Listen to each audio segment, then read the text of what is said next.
Hello, I'm glad to see you again in the VNA News Bulletin. I'm Quang from Hanoi, and now the headlines.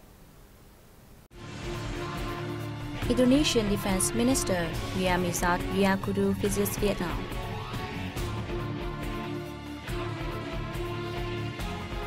International workshop highlights the harmful effects of AL dosing.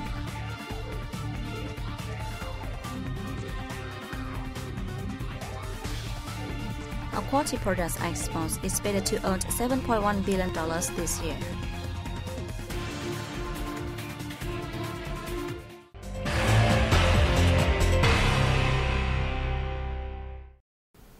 State President Quang hosted a reception in Hanoi on August 8th for Indonesian Defense Minister Misat Riyakudu. He's paying a visit to Vietnam as guest of his Vietnamese counterpart, General Nguyen Xuan Phuc. President Quang said the visit is a pacific manifestation of the traditional friendship between the people of Vietnam and Indonesia, contributing to the enhancement of the bilateral strategic partnership as well as mutual trust and understanding between two armies. He noted since the establishment of the strategic partnership in 2013, cooperative ties between Vietnam and Indonesia had developed fruitfully in all fields.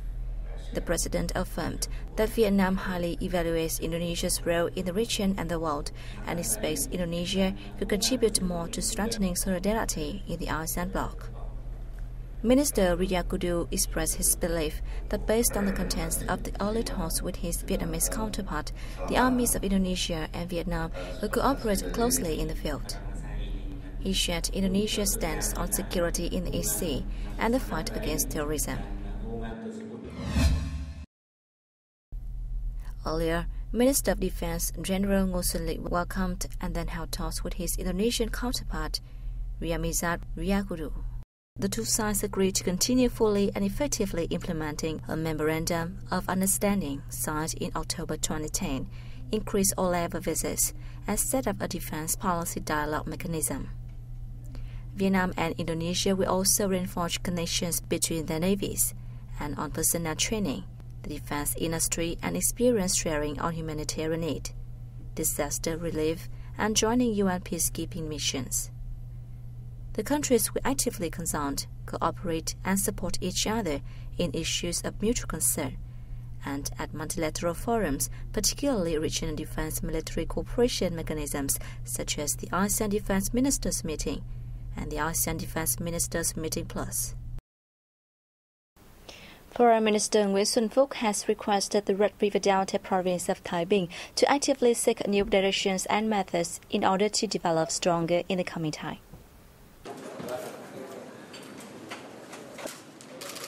During a working session with provincial leaders on August 8, Prime Minister Phuc pointed out that the province's agricultural sector has faced poor organization of its retail system, together with ineffective business investments to the sector. He suggested that Ninh Binh encourage the stronger engagement of businesses in agriculture, while streamlining the administrative system to make the local government more transparent and friendly to locals and enterprises. At the same time, Ninh Binh should speed up the transformation of its production structure, associating agricultural growth with climate change response, while effectively exploiting its advantages in coal and gas resources, and calling for the contributions of large firms to the locality's growth. Prime Minister Phuc also lauded Ninh Binh for a good performance in implementing the New Style Rural Building Program. Currently, 164 communes, or 62.4% of the province's total communes, have been recognized as New Style Rural Area. The government leader also pledged to give support to the province to overcome recent Typhoon VNA, which caused heavy losses to the province's production and growth. The Central Province of Thừa Thiên Huế organized a conference on investment promotion and tourism development on August 8th. Deputy Prime Minister Vương Đình Huệ joined almost 500 delegates from ministries, agencies, organizations, and businesses in the event.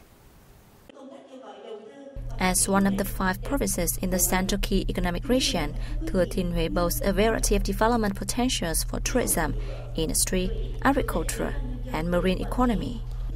However, the province has faced difficulties and challenges in socio-economic development in recent years. Speaking at the event, Deputy Prime Minister Ninh Binh suggested Thừa Thiên Huế to further develop healthcare services and education, take tourism development as a spearhead sector, and ensure the harmony between cultural preservation and development. Thừa Thiên Huế needs to build a specific roadmap for the development of projects to serve the province's socio-economic development. In regard to investment, the Deputy Prime Minister urged the provincial authorities to acquire suggestions and clear up all questions raised by businesses and investors. Deputy Prime Minister Huệ also called on ministries, agencies, and the Bank for Investment and Development of Vietnam to create all favorable conditions in terms of policy and financial sources to develop Thừa Thiên Huế into a centrally run city and a center for the Central region. At the conference, the Provincial People's Committee handed over 16 investment certificates with a combined investment capital of over 7.7 trillion dong and signed 6 cooperation deals with partners and investors. An international workshop is being held in Hanoi on August 8th and 9th to evaluate the harmful effects of Agent Orange dioxin sprayed by U.S. troops during the Vietnam War. More in the forum report. Addressing the workshop, Deputy Prime Minister Vũ Đức Đam stressed that the Vietnamese state, government and people wish that all victims, especially AO dioxin victims, received sufficient support to have a better life. The workshop offers an opportunity for domestic and foreign scientists, managers and social activists to exchange scientific researches, helping to make it clearer the severe consequences the toxic chemical had on the local environment and on humans. The participants proposed countermeasures and called for material and spiritual support for the AO victims, as well as the public's backing for the fight for justice. Then I started to look for money, my own and friends, and we started to build houses, I think in 2012 and 13. And so what I think we need to do is WABA has to have some movies, some DVDs, some brochures in different languages so that the different embassies in different countries can make a presentation for the corporations, for friends, for whoever, to create a fund in each country.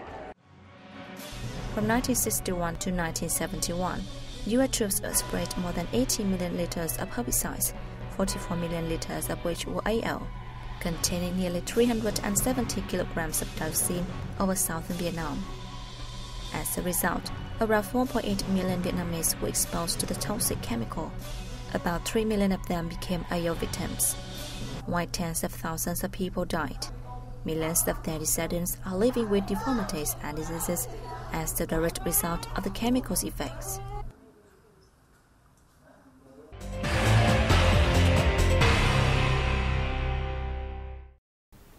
The Ministry of Foreign Affairs held a flag hoisting ceremony in Hanoi on August 8th to mark the 49th founding anniversary of ASEAN and 21 years since Vietnam joined the grouping.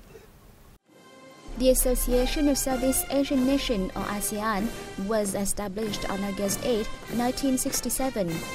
The flag-raising ceremony on ASEAN's Foundation Day is an annual event in all member nations and the ASEAN Secretariat, aiming to honor common values and promote solidarity, amity, and cooperation in the grouping.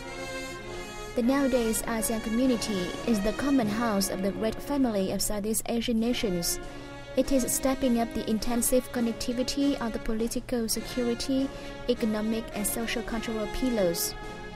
As a member since 1995, Vietnam has actively engaged in the development of ASEAN, having realized the idea of founding a connected community with its 10 members being Southeast Asian countries.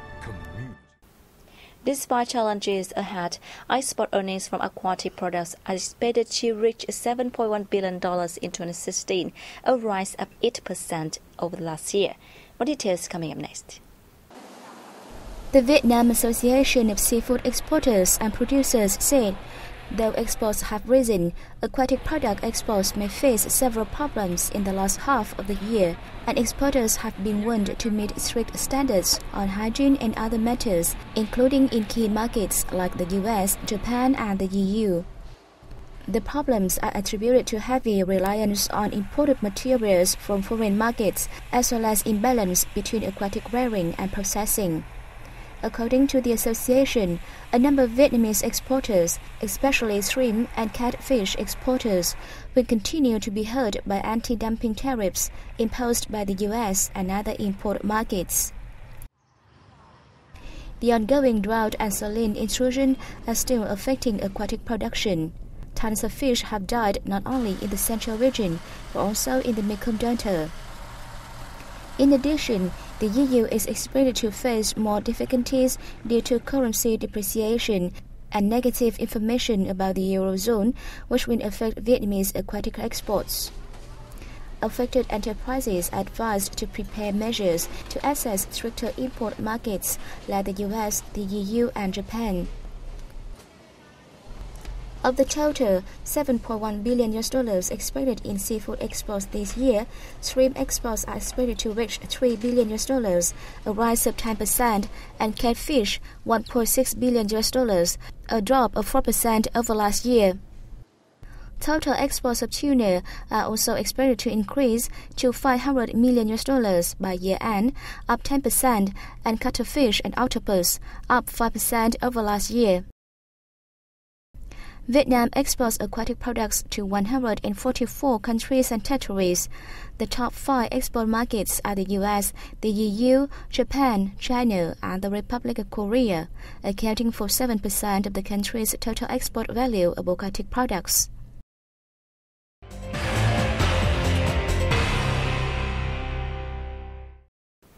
The government has approved a project to preserve and promote the literature and art of ethnic minorities.